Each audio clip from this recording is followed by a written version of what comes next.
Hey there! Have you ever been in a debate and felt like you were just shouting into the void? Well, today, we're going to fix that. We're going to break down the ancient art of making a good argument. So, about 2,400 years ago, Aristotle dropped this bombshell of an idea on us. What he meant was that our ability to reason, our rationality, is what truly sets us apart from, all the other animals. It's our superpower. But if we're so rational, why is it that any conversation about politics or religion, or even something as silly as which Hemsworth brother is the hottest, just completely goes off the rails? We've all been there. We know just how irrational we can all get about our opinions. I think a big part of the problem is that we mix up what an argument actually is. We think it's about having a killer comeback or just being louder and angrier than the other person. But a real philosophical argument, that's not a shouting match. It's all about building a case on a rock-solid foundation of logic. So, to figure out how to argue well, we first have to understand why we so often argue poorly. And to do that, we actually have to look at the conflict that's happening inside our own minds. Plato thought our psyche, our self basically, is split into three different parts.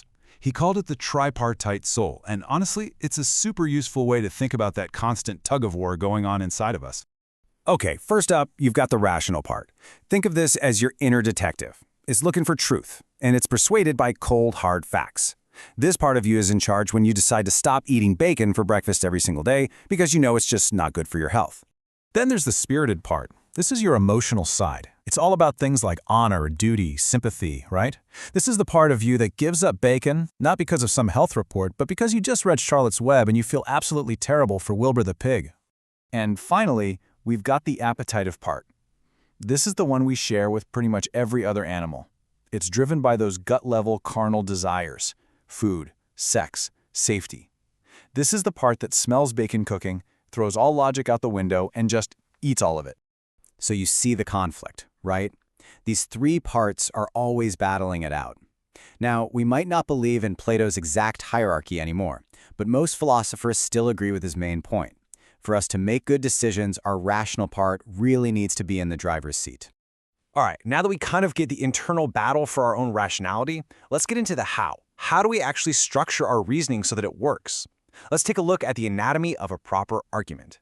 In philosophy, any real argument boils down to two key parts.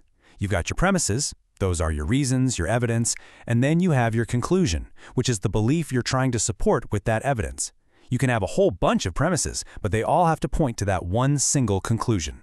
This is probably the most famous argument in all of philosophy, a classic deductive argument. Just look at how the premises lead straight to the conclusion. If the first two statements are true, then the conclusion has to be true. There's just no other possibility. That airtight connection, that's what philosophers call entailment. Okay, but here's where things get a little tricky, and it's where a lot of arguments really fall apart. Just because an argument has a good structure, that doesn't automatically mean its conclusion is right. We have to understand the huge difference between validity and truth. So an argument is called valid if the reasoning itself is perfect, if the premises logically lead to the conclusion. But the key thing to get here is that validity is only about the structure, the form of the argument. It says absolutely nothing about whether the statements themselves are actually true. Let's look at a totally invalid argument. All cats are mammals. Yep, that's true. I'm a mammal, also true. Therefore, I'm a cat. Well, that does not follow at all. See, the structure is totally flawed, which makes the whole thing invalid, even with true premises. Now check this out. This is a perfectly valid argument that's still completely wrong. The logic is flawless. If all humans had tails and John Green is a human, well, then he would have to have a tail. The structure is perfect. The problem, of course, is that the first premise is just false. And that right there brings us to the most important difference. A valid argument has that flawless structure, but the premises can be true or false. But a sound argument, that's the gold standard. It has to be valid in its structure, and every single one of its premises has to be true. A sound argument is the only kind that guarantees a true conclusion. So if there's one thing you'd take away from all this, it's this. Your goal, always, should be to make sound arguments. That means starting with things you know are true, and then using perfect, valid logic to get to your conclusion. Now, deduction is amazing because it gives us certainty. But here's the catch. It only works if your premises are 100% true, without a doubt. And in the real world, how often does that actually happen?